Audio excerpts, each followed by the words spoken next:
جب واقعہ آتا ہے نا, اللہ نہ کرے زیادہ تر ایسا نہیں ہوتا الحمدللہ, خیر غالب ہے, بھابھی کا دیور سے چکر چل رہا ہے, بہت افسوس ہوتا ہے یار. دیور جو بھائی ہے وہ تو محافظ ہونا چاہیے نا اپنے بھائی کا.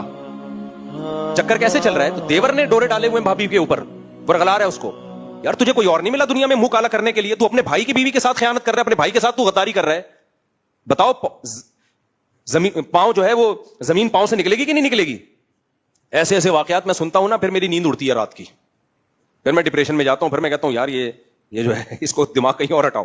غصہ اتنا آتا ہے, آدمی چاہتا ہے گلا دبا دو اس کا. ایسے واقعات بھی آئے ہیں کہ بھابھی صاحبہ کا چکر تھا, پتہ چلا کس کے ساتھ ہے؟ دیور کے ساتھ. تو دیور ڈورے ڈال رہا ہے اور پھر بھابھی کا بھی آنکڑا ہو گیا. پردہ وردہ تو آج کل سوسائٹی میں ہے نہیں. یار تو طوائف خانے چلے جاتا, منہ کالا کرتا طوائفوں کے ساتھ. لڑکیاں بہت ہیں منہ کالا کرنے کے لیے, بہت ہیں لڑکیاں, دفع ہو جاتا وہاں پہ. تو کس سے معاملہ کر رہا ہے؟ اپنے بھائی کے ساتھ خیانت کر رہا ہے تو. اگر بھابھی آنکھ مٹکا کرتی بھی ہے تو اس کو تھپڑ مار کے تجھے شرم نہیں آتی؟